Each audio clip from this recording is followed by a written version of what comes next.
Então tá, pessoal. Então vamos dar início aí, né, à nossa webconferência de hoje, né, que é a quarta webconferência, né? Então já chegamos aí na quarta webconferência. Deixa eu botar aqui para vocês verem.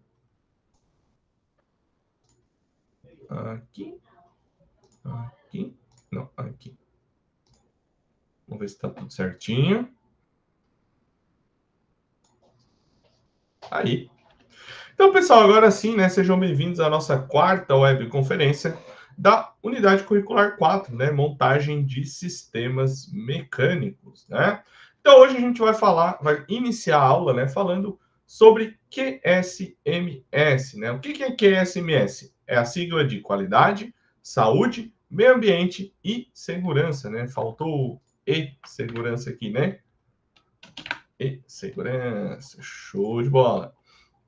Então, pessoal, esse vai ser o primeiro assunto aqui da aula, tá? Esses assuntos mais para o final da unidade curricular a partir de hoje, né? Nós vamos falar mais desses assuntos paralelos que são tão importantes quanto assuntos técnicos, né? Mas para a gente já matar esses assuntos e na próxima unidade curricular a gente volta para os assuntos técnicos, ok? Então, pessoal, quando a gente fala no mundo corporativo, né, no mundo de empresa, né, esse mundo corporativo ele vai estar inserido ali em um conjunto maior da sociedade, né? Então temos a sociedade e esse mundo corporativo está ali inserido nessa sociedade, né? E esse mundo corporativo contribui, né, para que as necessidades das pessoas acabem sendo atendidas e isso vai melhorando, né, consequentemente, o nível de bem-estar de cada pessoa que está inserida naquela sociedade. Então, as empresas já há algum tempo elas têm sido obrigadas a se adaptarem no seu dia, a cada dia, né, adotando algumas estratégias, né, que permitam que a empresa concilie os seus próprios interesses econômicos, né, com os requisitos ambientais e sociais que ao longo do tempo foram sendo impostos pela sociedade, ok? E todo esse contexto vai acabar impactando diretamente no quê? Nas operações da empresa, né, pessoal? Então, a forma como descartam resíduos, como tratam resíduos, isso impacta no dia a dia da empresa. E aí, pessoal, as empresas colocando isso lá dentro, cada dia mais, vai fazendo que os funcionários comecem a ter ali um entendimento dessa responsabilidade de todos em processos relacionados à prevenção. E hoje a gente vai falar um pouquinho disso e também vamos abordar um pouquinho a ISO 14000, né? Que é a ISO que trata de gestão ambiental, ok? Então, voltando um pouquinho, né? Os primeiros movimentos da sociedade, né? Quando a sociedade percebeu, né? Que necessitava fazer a preservação de recursos naturais, é lá do século XIX, né? Então, 1800 e tantos, né? Bem para trás. O primeiro estudo, por exemplo, né, estudo científico, embasado, tudo isso, já é dos anos 90, desculpa, dos anos 1900, né? Então, esse primeiro estudo foi feito em Roma, né, na Itália, na década de 60, então não é tão antigo assim, né? E o nome desse estudo é Limits to Growth, né? Traduzindo para o português é limites de crescimento, ou limite para crescimento, né? E nesse estudo, lá na década de 60, já houve um alerta muito grande sobre essa escassez de recursos naturais. E esse estudo teve como objetivo, e cumpriu esse objetivo, de conscientizar a sociedade mundial, né, dos limites de exploração dos recursos do planeta. Ok? A partir desse momento, a gente teve aí no mundo mais 4 eventos de conscientização que foram extremamente importantes. O primeiro foi a Conferência da ONU, né, sobre o Meio Ambiente, que foi realizada em Estocolmo, né, Estocolmo na Suécia, né, no ano de 72, e esse foi o primeiro evento que começou a estruturar alguns órgãos ambientais no mundo e construir uma legislação específica contra a poluição. O segundo evento chama-se, né, Relatório Brundtland, né? Esse é um relatório que teve como objetivo disseminar todas essas informações e principalmente o desenvolvimento sustentável ao longo do planeta. Depois nós tivemos um evento aqui no Brasil, que chamou-se Rio Eco 92, realizado no ano de 92, e este evento marcou a mudança na forma como a humanidade encara a relação com o planeta, tá? E um último evento também que foi muito importante foi o Protocolo de Kyoto, né? Foi um conjunto de intenções para reduzir. Peraí que eu me afoguei. Desculpa, pessoal. Um conjunto de intenções para reduzir gases poluentes, né? Que foi assinado e tratado em 97. Porém, tiveram alguns países que não assinaram o protocolo, né? Então, por exemplo, Afeganistão, Chad, Iraque, São Tomé e Príncipe, Sérvia, Vaticano, Taiwan e alguns outros países que foram abandonando o protocolo ao longo do tempo, né? Além de não ter assinado, alguns que assinaram e foram abandonando. Então, o protocolo ele foi muito efetivo na época, mas ao longo do tempo ele foi sendo deixado de lado e hoje a gente tem outras legislações já vigentes quanto a isso, tá? Então, pessoal, por conta desses eventos, né, o mundo corporativo não conseguiu, de maneira nenhuma, não incluir ali o tema ambiental nas suas preocupações, seja de forma natural ou seja de forma impositiva, né, por leis, etc. Então, via de regra, os processos industriais, seja ele de qualquer tipo, vai gerar algum tipo de resíduo, né? O que seria um resíduo, né? É um material de descarte, por exemplo, na usinagem seria um cavaco, algum material que sobra, um resto de ferramenta, um óleo, por exemplo, na parte eletromecânica, algum óleo que vaza, algum óleo que sobra, um óleo que a gente troca de uma máquina, ou algum tipo desse, né? Então, resíduos são gerados por empresa de maneira geral. E aí, pessoal, durante o avanço mundial, esse quadro que a gente tem aqui do lado, né, ele representa ao longo do tempo como as empresas vêm tratando essa questão de resíduos, né, os resíduos que são gerados pelos seus processos. Então, primeiramente, né, pessoal, era um resíduo sem tratamento nenhum. Então, durante décadas e décadas, né, as indústrias lançaram aí os seus resíduos dos seus processos sem nenhum tipo de tratamento. Então, gases tóxicos foram lançados na atmosfera, líquidos contaminados por metais pesados e outras substâncias nocivas foram lançados em rios e lagos, resíduos sólidos foram jogados em terrenos sem a menor preparação, e isso durou aí praticamente até os anos 60, né? E por conta disso, muitos locais ficaram inutilizados, né? Por exemplo, né? Um rio muito famoso que ficou, né? Muito poluído por conta disso também é o Rio Tietê, né? Então vou mostrar para vocês terem uma ideia aqui, peraí. Uma ideia aqui, ó. Deixa eu pegar um vídeo aqui da limpeza que eles tentam fazer no Rio Tietê, só para mostrar para vocês, peraí. Para vocês terem uma ideia, né? Logicamente, tá, pessoal? Não foi só resíduo de empresa, ali teve resíduo de residência, de tudo isso, né? Mas, né? Iniciou aí com resíduos de empresa, né? Ó, então, como vocês podem ver aqui, ó, deixa eu voltar o vídeo um pouquinho.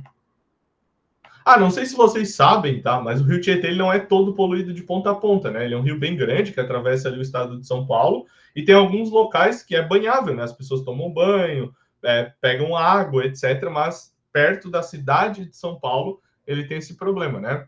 Então, por exemplo, olha quanta sujeira tem aqui no Rio Tietê, né? Então Mas a receber essa quantia já há anos, né, essa operação de ir limpando e tirando, né?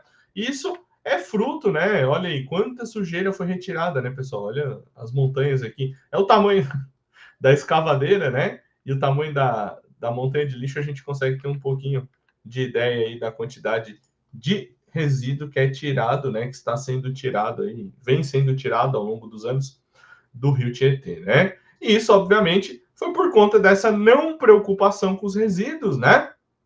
E só larga os resíduos lá e já era, né? A gente não tem preocupação quanto a isso. Depois dos anos 60, pessoal, e aí é um negócio importante, porque coincide com uma data que eu falei também, que é o quê? Ó, um estudo feito em Roma na década de 60, né? Então, na década de 60 foi um ponto primordial para essa questão ambiental, né? E aí já começamos a tratar resíduos tratar resíduos, né? No caso, fazer tratamento de resíduos, né? Então, a partir dos anos 60, várias técnicas para tratamento de resíduo começaram a ser utilizadas pelas indústrias de maneira geral, tá? Aí, um ponto-chave para isso, tá? Vou ser bem sincero, as empresas não faziam isso por conta da conscientização. Elas fizeram porque o governo impôs ou o mercado impôs, tá? Então, empresas que saíram na frente com isso tiveram muitas vantagens mercadológicas, vamos dizer assim, né? De mercado por conta dessa preocupação com o meio ambiente, né? Então, empresas que já começaram a tratar os seus resíduos, nessa época, né? Começaram a utilizar de propagandas para dizer, ó, a gente trata resíduo, a gente não joga resíduo fora. Por quê? Porque esse estudo na década de 60 foi muito grande. Então, as pessoas comuns, né, que não são empresários ou não são ligadas ao meio ambiente, também tiveram acesso, certo? Então, isso aí, as empresas começaram a desenvolver técnicas para tratar os seus resíduos, né, seja por lei ou por imposição do mercado, né? Então, as empresas que acabaram retardando, né, os seus investimentos nessa área acabaram ficando sujeitas a sanções, a multas, né? E também de arcarem custos muito maiores para depois que conseguissem corrigir os danos que eles causaram no meio ambiente, tá? E aí começou-se a utilizar aí filtros e outras tecnologias que a gente chama de fim de tubo passaram a ser instalados. E isso, né, reduziu o potencial desses resíduos, tá? O potencial nocivo, né, de causar algo ruim. Filtro. Queria mostrar para vocês o filtro do fim de tubo para vocês saberem como é que funciona, mas eu não achei. Enfim, deixa para lá. E por último, é onde a gente mais ou menos está hoje, né? Que é na parte da prevenção. Então, essa importância cada vez mais crescente que esse tema ambiental vem tendo na sociedade, torna essa legislação e também a fiscalização muito mais rigorosa, né, pessoal? Isso acabou despertando lá nas empresas uma percepção que o uso de técnicas de tratamento e contenção de resíduos que era feito antigamente não era mais suficiente. E aí, novas formas de gerenciamento de risco ambiental devem ser adotadas. Então, cada empresa passou a desenvolver o seu próprio sistema de gestão ambiental e o foco disso é na prevenção da poluição. E aí, pessoal, empresas que descartam resíduos sólidos têm uma grande vantagem que é o quê? A reciclagem, né? E é por isso que eu trouxe 3 vídeos, tá? A gente vai ver de 3 tipos de resíduos diferentes, tá? Que são utilizados os descartes para fazer outros produtos. E aí vocês vão ver a quantidade de descarte que é utilizado para fazer novos produtos, que antes isso era jogado aí na natureza, tá? Então vamos lá. Primeiro. Com uma crença genuína em inovação e sustentabilidade, a Unicomper atua de... Vocês estão ouvindo o vídeo? Dá para ouvir? Dá? Tá. Desde 2015, determinada a desenvolver soluções sustentáveis e eficientes para o mercado da construção civil. Produto à prova d'água, durável, funcional, resistente e belo. Essas são algumas das características e tecnologias do nosso composto. Então, essa é uma empresa que utiliza de resíduos, né, para fazer acabamento. Então, corrimão, tem um tijolo também, para fazer telha, para fazer fechamento, né? Então, utiliza desses resíduos para isso. No entanto, a principal delas encontra-se na sustentabilidade, um dos pilares da nossa matéria-prima. Ó, o que eles mais utilizam é blister de remédio. O que é blister, né? Blister é isso aqui, ó. Eu tenho sorte que eu tenho remédio aqui. Meu remédio de lactose, ó. O blister é essa embalagem aqui, ó. Essa embalagem plástica que a gente descarta o remédio, ela se chama blister, né? E aí, o que a gente faz com isso quando acaba? A gente joga no lixo, né? Então, eles utilizam, né, desse blister para poder fazer o produto deles. É o blister, oriundo de indústrias farmacêuticas e gerenciadores de resíduos. Aqui, proporcionamos um novo ciclo de vida ecologicamente correto para esse resíduo. A cada 75 toneladas de blister reutilizados, são produzidas 250. Então vocês imaginam, ó, a cada 75 toneladas de blister, tá?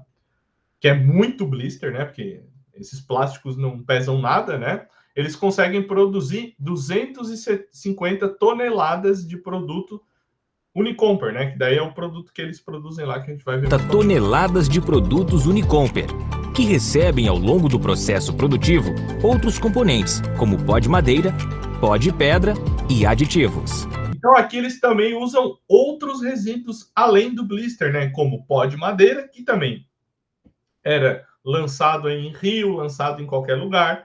Pó de pedra também, que geralmente é só espalhado em algum lugar e fica lá. E aí os aditivos são os produtos químicos, né? Para a gente poder fazer ligar tudo isso, para a gente poder ter resistência no produto. Por quê? O principal desafio de a gente conseguir reaproveitar um resíduo, né? É que esse reaproveitamento, o produto que ele vai gerar, por exemplo, com resíduo aqui eu vou fazer tijolo, certo?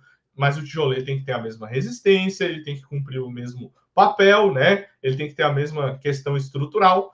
E esse é o grande desafio. E aí é nesses aditivos que a gente consegue fazer isso, tá? Além da coleta no fornecedor, transporte especializado e classificação do material, nossos processos industriais são realizados em circuito fechado, ou seja, trituração, micronização e extrusão.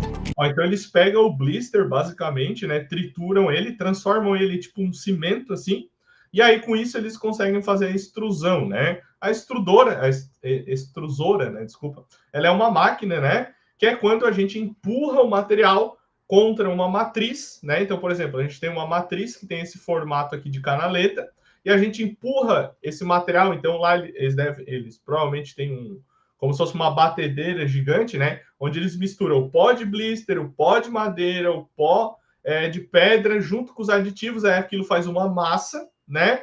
E aí coloca na extrusora, né? Então a extrusora lá deles, para fazer esse produto que tem aqui, provavelmente não, tem uma matriz nesse formato aqui, né? Que aí vai empurrando esse material ali naquela matriz e do outro lado vai saindo o produto já prontinho, tá? Então, eles usam isso. Reutilizando 100% do material. Por conta de eles utilizarem extrusão no processo, eles usam 100% do material reciclado, tá? Não tem praticamente nada de perda numa extrusora, tá? Tudo alimentado por energia solar. Portas em PVC wood, batentes, guarnições. Então, esses são os principais produtos deles, né? Eles fazem porta de PVC, né? De plástico, no caso. Os batentes, né, as guarnições, né, que é o que fica em volta da porta, e os rodapés também, né? Então eles fazem... Esses rodapés são fruto de pesquisas e testes laboratoriais que hoje disponibilizam ao mercado durabilidade, praticidade, nenhum impacto. E é o que ele está falando aqui, né? Que é o que eu falei, que é o grande desafio de a gente reutilizar resíduos para fazer produtos, né? É ter a mesma durabilidade, a mesma resistência, a mesma praticidade do produto convencional que a gente já está acostumado. Ambiental e ganhos econômicos relevantes.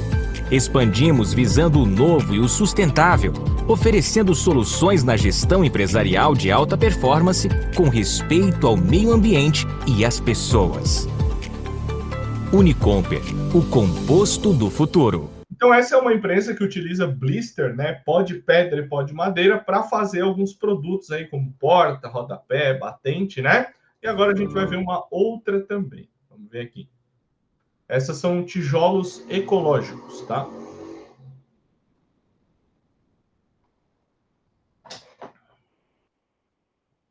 Olha, lá em Lages, na região serrana de Santa Catarina, Lages é aqui em Santa Catarina, para quem não conhece, tá?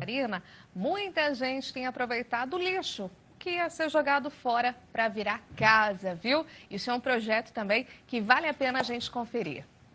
A ideia foi resultado de uma pesquisa feita ao longo de 13 anos pelo secretário de Habitação de Lages. Esses tijolos são produzidos com 100% de material reciclável.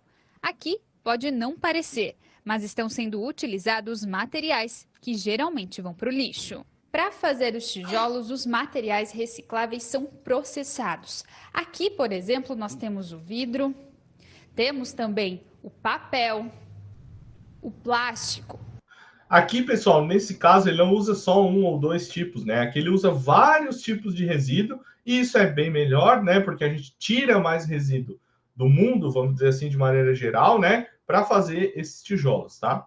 Tudo isso aqui será transformado em tijolos, que irão servir para construir as casas para a população. São utilizadas também até grimpas de pinheiro e cinzas de biomassa florestal. Todo esse material vem de doações e descartes das empresas da região. O processo funciona assim. O material que antes ia para o lixo vai para essa máquina que transforma em uma espécie de areia.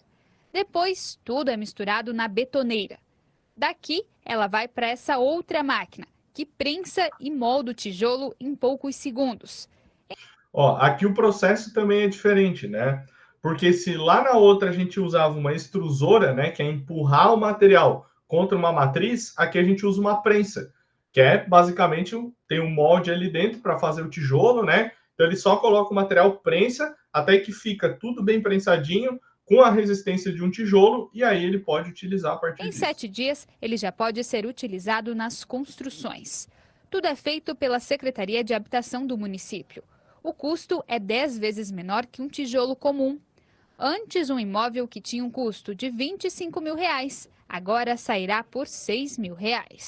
Eu, com o valor de uma casa que eu construía até semana passada, vamos dizer assim, eu consigo hoje fazer 4. Então, o custo reduziu muito em função do quê? Do aproveitamento dos materiais, das doações, né, que vem até a secretaria. E a reciclagem é útil.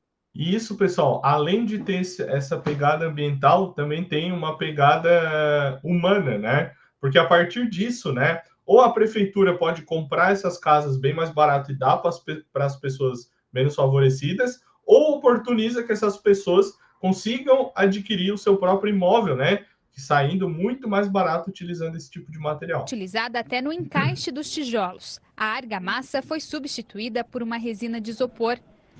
Então, até a argamassa eles conseguiram deixar mais sustentável utilizando aí uma resina de isopor. Além disso, o secretário afirma que a qualidade das casas será ainda maior, já que esses tijolos são mais resistentes que as madeiras que vinham sendo utilizadas. Mais uma vez, né, o que eu falei, né, o grande desafio da reciclagem desse tipo de material, né, utilizando resíduos, né, é a questão, né, da resistência, né, e aqui eles conseguiram atingir um material mais resistente do que as madeiras que eram construídas as casas lá antigamente. Nas construções dos imóveis populares. Passando aí para um formato maior que eu possa construir com até 3 dormitórios. Então, maior durabilidade, uma área maior também e conforto térmico e acústico melhor também, né? Uma casa em alvenaria, diferente do material madeira. No ano passado, foram entregues em Lages cerca de 150 moradias à população. Com essa nova forma de construir, a ideia é ampliar esse número. As primeiras residências com os tijolos recicláveis devem ser entregues em 30 dias. A construção está prevista para começar na semana que vem. E aí, pelo fato de os tijolos já vierem num formato que dá para encaixar já com a argamassa própria, isso leva muito menos tempo para construir, né, pessoal? Vai muito mais rápido para construir, tá? E o terceiro que eu trouxe para vocês, né, o terceiro exemplo. Vem. E quem diria que um dia tudo isso aqui. Esse é uma reciclagem de garrafa PET, né? Então, essa já é um pouco mais comum, mas a gente vai ver alguns produtos que são feitos com esse material.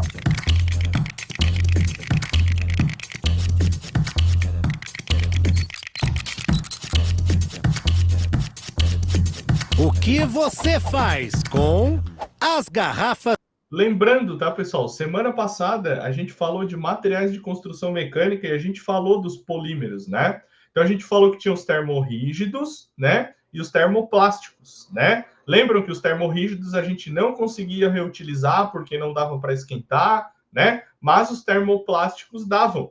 E o tipo PET é um tipo de termoplástico. Então, por conta disso, a gente consegue reutilizar de uma maneira sustentável essas garrafas PET. As PET.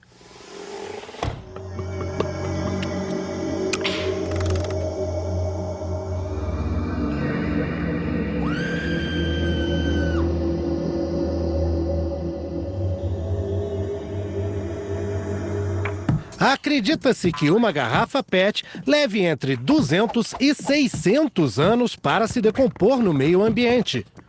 O Brasil é um dos países que mais reciclam o polietileno tereftalato, ou PET.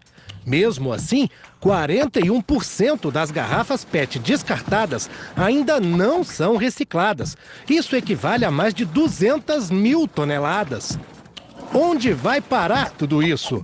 Tudo isso vai parar na natureza. O PET ele tem na sua molécula um dos monômeros que é o ácido tereftálico, ele é aromático, ele é cancerígeno, causa um monte de problemas na saúde. E quando começa a haver decomposição do material na natureza, né, por efeito de radiação ultravioleta, etc., vão ser liberados fragmentos das moléculas ali que são extremamente tóxicos.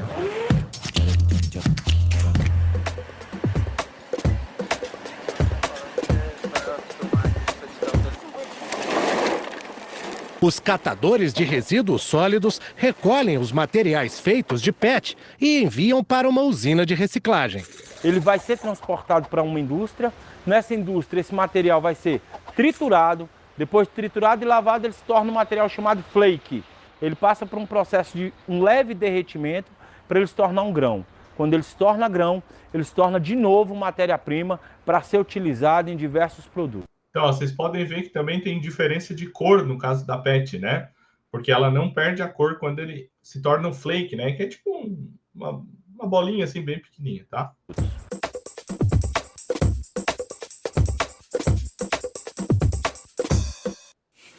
A reciclagem de 1 tonelada de plástico economiza 130 quilos de petróleo. Para quem não sabe, né? O plástico é derivado do petróleo, né? Você também pode reciclar garrafas PET. Olha só, vamos fazer então um pote para guardar objetos, um porta-treco. Então, pessoal, além da importância da reciclagem a nível industrial para fazer tecido, para fazer linha, para fazer várias outras coisas, a gente pode fazer também essa reciclagem na nossa casa, em forma de artesanato, por exemplo. Né? Para isso nós vamos precisar de uma garrafa de refrigerante. O corte tem que ser feito horizontalmente nessa parte do meio. Até separar, né, o pote do restante da garrafa. Nessa fase aqui, nós vamos cortar o vinco vertical, sempre medindo desse último horizontal 2 dedos. Sempre cortando o vinco um sim e o outro não. Pronto, então depois que todos estão cortados em pétalas, só arredondar as pontas. É como se fossem algumas pétalas. Vamos fazer umas pétalas aqui no final. Pronto. Aí com as pontinhas arredondadas, você vai fechando, testando para ver se vai realmente funcionar. Pronto. Então a reciclagem, pessoal, também é uma forma bem substantiva, assim, como é que eu vou dizer, bem forte, né? De a gente reutilizar materiais que iam para o lixo, né?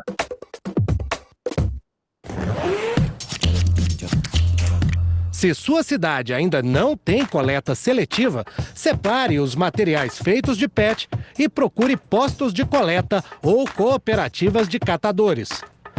O que você faz? E aí, pessoal, além, né, de a gente não desperdiçar essa garrafa, não vai para a rua, isso acaba alimentando muitas outras famílias, né? Que vivem de catar isso e vender esses materiais, beleza? Então, essa é a importância aí do meio ambiente, tá? E daí, quando a gente falou de meio ambiente, a gente fala um pouquinho aí sobre a ISO 14001, né? Que é a ISO que trata do meio ambiente, né? Então, a série de normas da ISO 14000, ela é uma série de normas de adoção voluntária, né? Então, todas as normas ISO são de adoção voluntária e ela não estabelece nenhum padrão de desempenho ambiental. Porém, lá na série de normas da ISO 14000, ela vai especificar que a gestão ambiental auxilia a organização, né, no caso a empresa, a cumprir alguns compromissos em prol do meio ambiente, tá? Então, essa ISO acaba criando um sistema de certificação de aceitação internacional. Por isso, vocês veem muitas empresas por aí que tem ISO 9001, ISO 14001, né? Então, é por conta disso, né? Então, a opção pela adoção da ISO 14000 é uma decisão muito estratégica da empresa. E aí eu digo por quê. Antes, lá bem no comecinho da aula, eu falei que muitas empresas acabaram perdendo espaço no mercado por não adotar práticas ambientais, né? Por jogar os seus resíduos de qualquer jeito, tudo isso. E hoje a ISO 14000, 14001, né? Ela é primordial para empresas no mercado, né? Isso acaba se ter a ISO 14001 ou ISO 14000, né? A série ISO 14000 certificada, a empresa certificada, acaba se tornando uma vantagem competitiva para aquela empresa, tá? Obviamente, essa norma não vai substituir a legislação do local aonde a empresa está, né? A legislação sobre o meio ambiente. E a empresa, para poder se certificar na série ISO 14000, deve comprovar que a empresa cumpre toda a legislação do local aonde ela está, né? Então, ó, a empresa tem que dizer que cumpre toda a legislação certinho, ambiental, né? Obviamente, do local onde ela está instalada. Além dessa exigência, a norma ela vai determinar que a empresa tenha um sistema de gestão ambiental implantado e que a partir daquele dia, assuma um compromisso com a melhoria contínua, né, do seu desempenho ambiental, ok? Então, as normas da série 14000 são elaboradas aí sobre dois enfoques, né? Então, elas vão trabalhar na organização e processo produtivo e produto, tá? E isso acaba cobrindo aí vários aspectos e vários temas que estão relacionados com a gestão ambiental. Então, aqui do lado, a gente tem, né, para onde essas normas vão, né? Então, o nome é Série de Normas ISO 14000, que trata sobre gestão ambiental. Então, ela tem dois espectros, né? Ela pode ir para dois lados. Pela norma que trata sobre normas que tratam da empresa e normas que tratam do produto. Então, por exemplo, dentro da ISO 14001, nós temos as normas que tratam da empresa, né, como a 14001 e a 14004, que são normas que falam sobre sistema de gestão ambiental. Nós temos a norma 14011, que trata de auditoria ambiental, e nós temos a norma 14031, que é a avaliação de desempenho ambiental, certo? Depois nós temos a parte da norma, né, que trata dos produtos, que são as normas 14020 e todas elas até a próxima, né, que falam sobre rotulagem ambiental, as normas 14040 e seguintes, que tratam de avaliação do ciclo de vida, o guia ISO 64, né, que trata de aspectos ambientais dos produtos, e as duas, né, também estão ali abaixo, né, da norma 14050, que traz ali alguns termos e algumas definições dentro dessa norma ISO 14000. Beleza? Pessoal, alguma dúvida sobre meio ambiente que a gente viu até agora?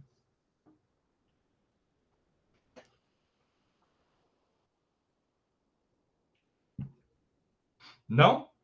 Tranquilo? Só dá um minutinho que eu vou ali pegar uma água e já volto, tá? Só um instantinho.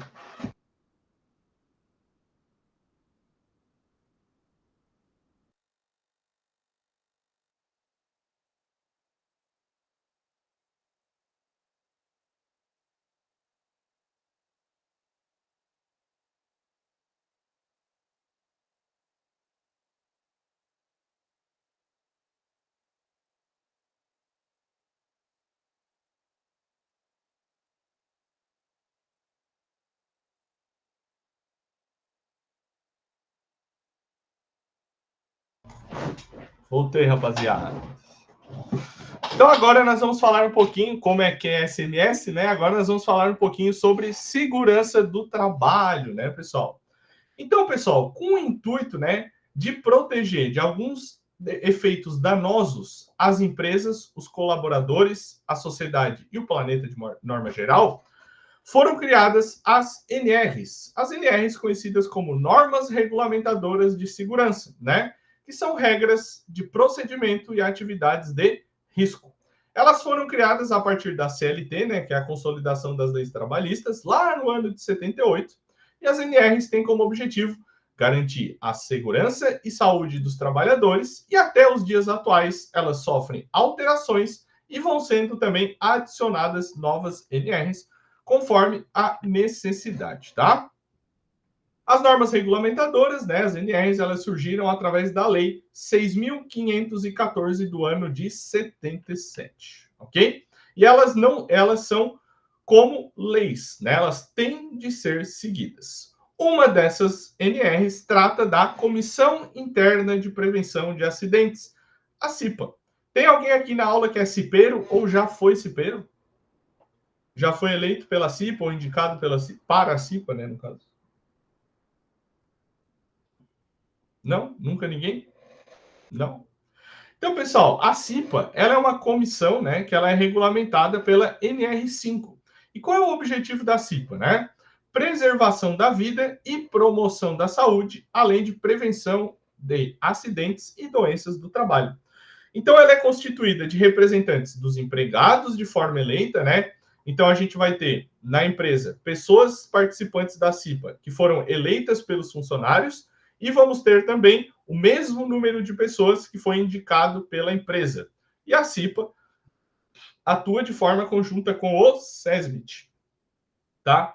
A gente teve uma alteração na CIPA, né, que foi no ano de 2023, que o nome da CIPA era Comissão Interna de Prevenção de Acidentes, e a partir do dia 20 de fevereiro do ano passado, né, passou a se chamar Comissão Interna de Prevenção de Acidentes e de Assédio, né? Então a gente teve essa mudança aí, tá?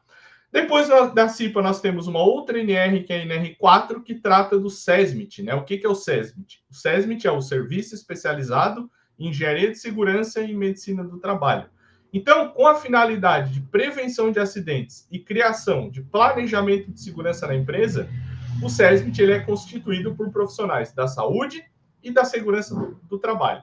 Ele é obrigatório em algumas empresas, porque em algumas empresas? Isso vai depender do grau de risco que aquela empresa tem e vai depender do número de funcionários também. E tudo isso é regulamentado por uma NR, que é a NR4.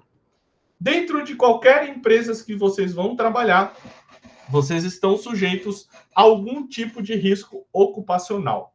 O que é um risco ocupacional? É um risco inerente ao trabalho, né? Então, é decorrente do trabalho, que pode vir a causar algum tipo de dano à saúde dos trabalhadores. Então, um risco é a combinação da gravidade e da probabilidade apresentada por um perigo.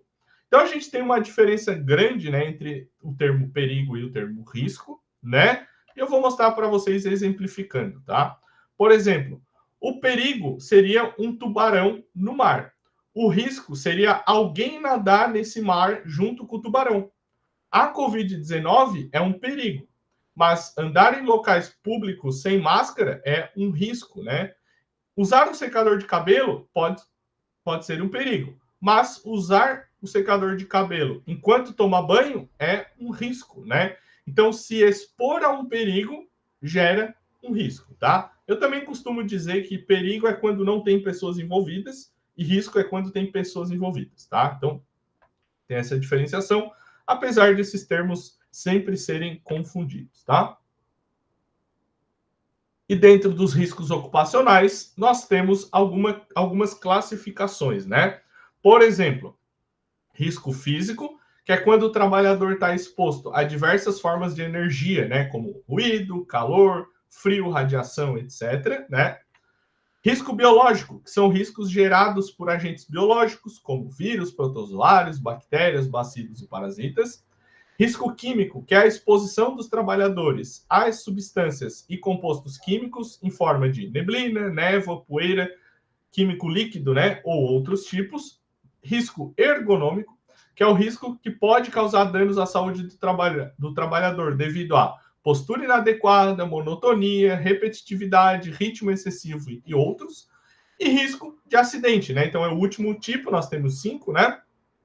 Que são situações de risco que pode aí acabar contribuindo para a ocorrência de um acidente, um arranjo físico inadequado, eletricidade, probabilidade de incêndio e explosão, ferramenta com defeito, máquina sem proteção. Isso também confere risco de acidente, tá? E aí, dentro desses riscos, a gente tem que ter algumas medidas para controlá-los, né? Então, Então, as medidas de controle de risco são algumas ações que podem antecipar, tá, a probabilidade de acontecer algum acidente ou dano ali no ambiente de trabalho. Então, pessoal, por esse motivo, algumas medidas de controle têm que ser projetadas para reduzir o risco ou eliminar esse risco por completo. E aí, a medida de controle mais famosa que a gente vê acontecer nas empresas é o equipamento de proteção individual, que é o EPI. O EPI, ele tem a sua própria NR, que é a NR6, né? O EPI é uma das medidas de controle que é regida pela NR6 e cada atividade diferente de cada uma, ela vai determinar o tipo de EPI que tem que ser utilizado. Esses EPIs, eles vão variar de acordo com o risco envolvido e deve ser indicado por um profissional que seja habilitado em segurança do trabalho, né? Então vai ter profissões que vai usar o protetor auricular de botar dentro, tem umas que usam abafador, tem umas que usam os dois, tem umas que usam óculos, que usa bota, que usa colete, algumas não, e isso vai variar de acordo, né, com a necessidade do risco, né, daquele tipo de trabalho, beleza? Alguma dúvida, pessoal? Segurança do trabalho?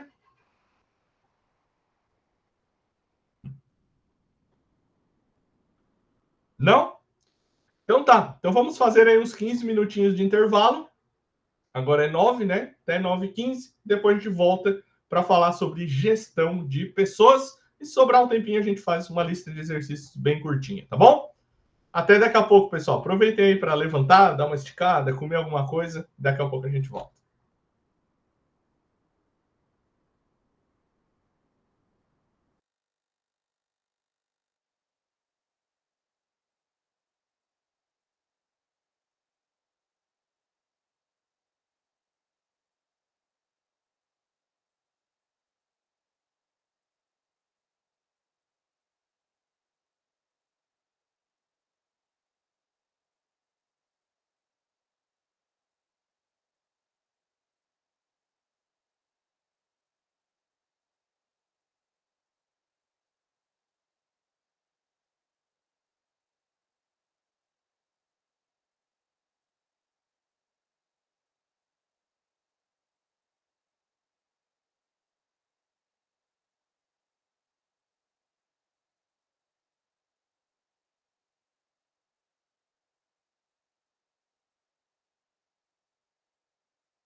Então tá, minha galera, vamos continuar agora a falar do último assunto da aula de hoje. Depois vamos para a listinha de exercícios, beleza? Vamos lá então. Então o último assunto da aula de hoje é sobre gestão de pessoas, pessoal. Então a gestão de pessoas de maneira geral, a gente pode definir ela como um conjunto de práticas que tem como objetivo gerenciar e administrar os recursos, sejam esses recursos humanos ou não, que são utilizados numa empresa de maneira geral, tá? A gestão de pessoas, ela é essencialmente a forma de administrar ou gerir ali um grupo específico através da organização de alguns comportamentos e algumas técnicas que são realizadas e utilizadas ao longo do tempo. Então, com o progresso, pessoal, o modo com que essas pessoas vão sendo geridas vai se modificando, porque as pessoas, as culturas, tudo isso vai se modificando. E isso vai agregando novas características à gestão de pessoa, fazendo essa uma das áreas que está mais em constante atualização, sempre buscando a melhor maneira de administrar esses recursos. Então, dessa forma, pessoal, as empresas cada vez mais vão necessitar do comprometimento, da competência e da habilidade dos profissionais para alcançar as suas metas, tá? E quais são os principais objetivos da gestão de pessoas? Equipes motivadas, bom ambiente de trabalho, redução de conflitos internos, aumento de produtividade e satisfação dos profissionais. Vocês podem ver que todos esses 5 elementos estão ligados, né, ao centro, que é gestão de pessoas, estão interligados entre si. Por quê? Se eu vim cortar um desses laços, se eu não tiver equipes motivadas, por exemplo, cortando o laço, eu não tenho equipes motivadas, eu não vou ter um bom ambiente de trabalho, eu não vou ter uma redução de conflito interno, eu não vou ter um aumento de produtividade, eu não vou ter uma satisfação dos meus profissionais. Então, todos esses 5 pontos têm de estar interligados e funcionando entre si. Então, os resultados alcançados através desses pontos, pessoal, revelam que a aplicação de estratégias organizacionais que sejam adequadas possibilita que as pessoas de diferentes partes da empresa, de diferentes hierarquias, se sintam ativas no processo, tá? A gente conhece a gestão de pessoas, né, que consiste ali na forma básica, implementar técnicas que possibilitar o melhor gerenciamento desses recursos humanos. E a gente tem também a gestão administrativa de pessoas, né, que consiste a gente administrar as estratégias implementadas para alcançar os resultados que a gente espera. Ou seja, aqui seria a forma com que as estratégias são geridas para a gente alcançar um determinado objetivo, tá?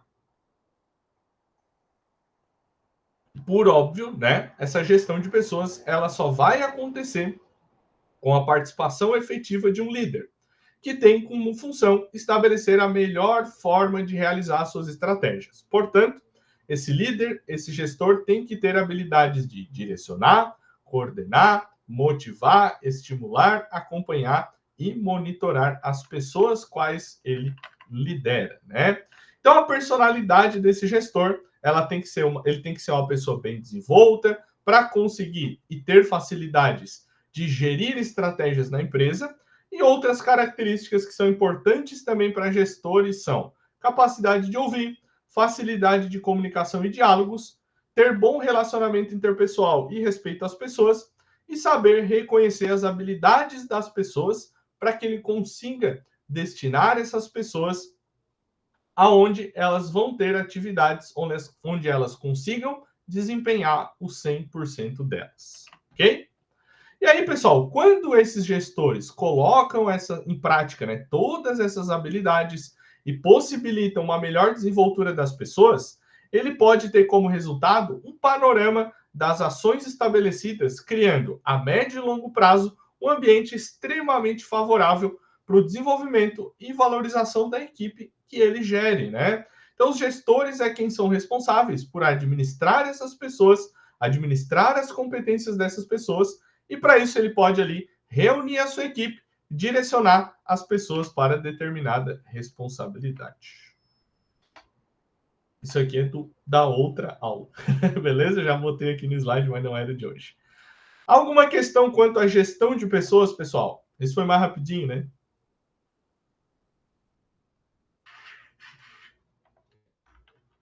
Não? Então tá.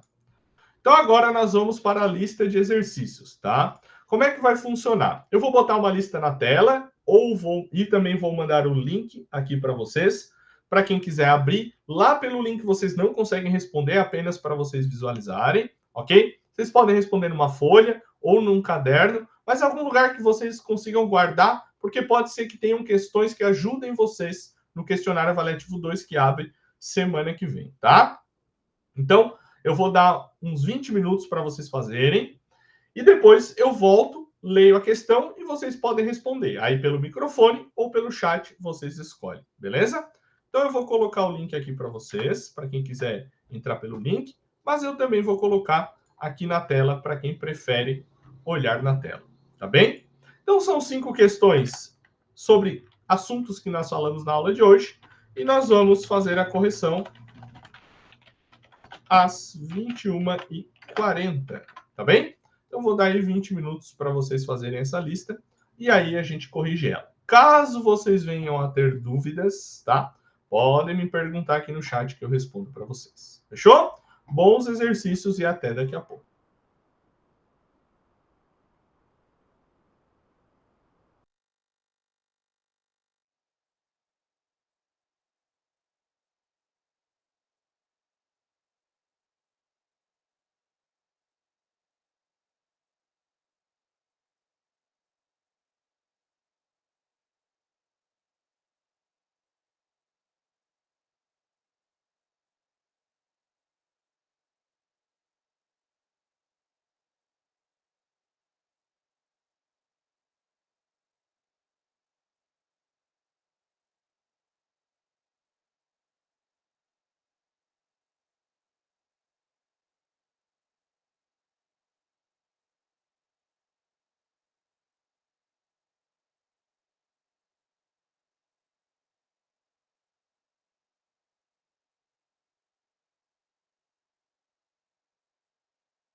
Pessoal, 2 minutinhos aí para a gente corrigir, tá?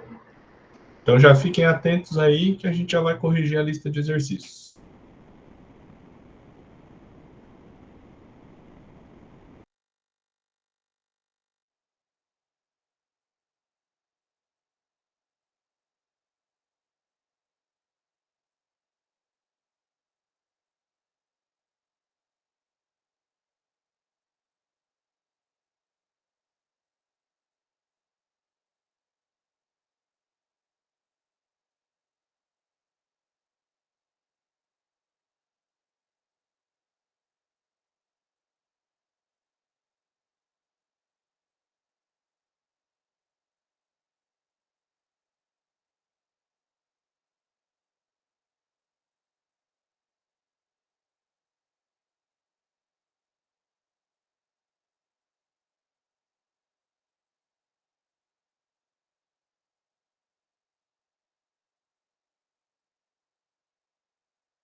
Então tá, minha galera. Listas de exercício prontas. Conseguiram fazer?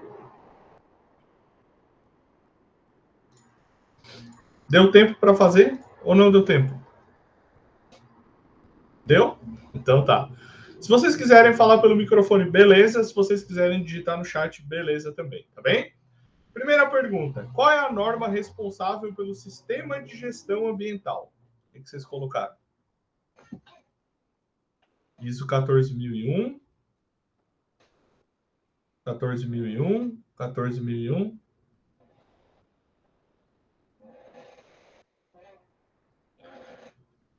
Então, pessoal, aqui só tem uma resposta, né? Que é ISO 14001. Então, acho que todo mundo que colocou aí acertou. Acho não, todo mundo que colocou acertou. É ISO 14001. Beleza? Pergunta 2. Qual é o principal objetivo da série de normas ISO 14000? O que vocês responderam?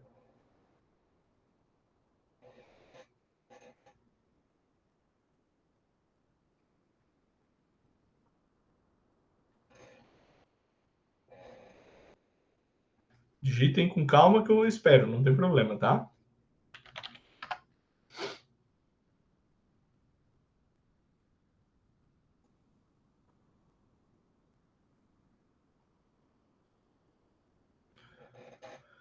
Maurício botou garantir a preservação do meio ambiente, ok. A Emily botou trazer a sustentabilidade nas empresas e prevenir poluição, ok. Mais alguém?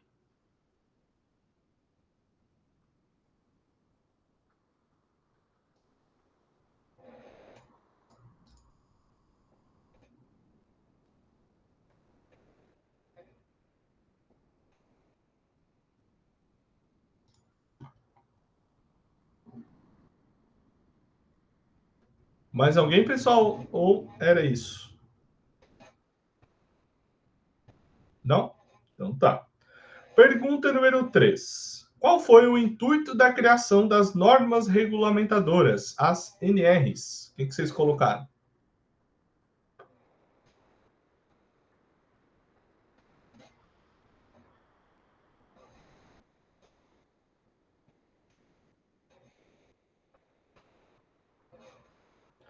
Micael botou, as NRs garantem a segurança dos trabalhadores e são obrigatórias para a empresa de CLT. Perfeita resposta. Mais alguém? Maurício botou manter a segurança e a organização das empresas. Ok. Mais alguém?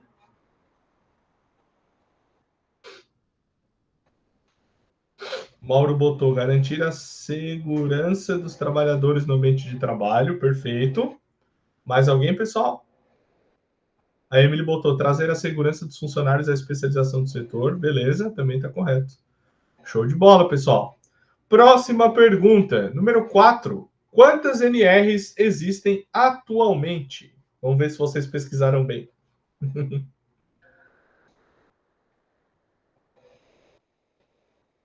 38, 38. 38. Exatamente, pessoal. São 38 NRs, né? Se vocês forem procurar a literatura, tá? A depender do ano, esse número não vai aparecer.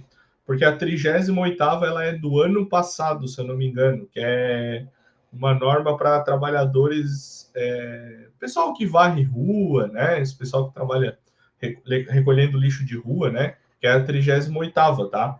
Dependendo do ano, vocês vão ver 37, 36, 35, aí depende do ano da literatura, tá bem? Não necessariamente que vai estar errado, né? Porque isso varia durante o tempo. Questão número 5. Qual NR é a responsável pela CIPA? NR5, NR5, norma 5, NR5.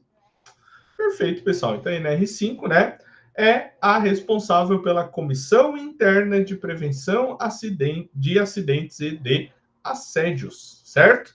Sempre lembrando, tá? O nome da CIPA mudou, né, no ano de 23, como eu falei, para Comissão Interna de Prevenção de Acidentes e de Assédios. Beleza? Pessoal, alguma dúvida ainda da aula de hoje?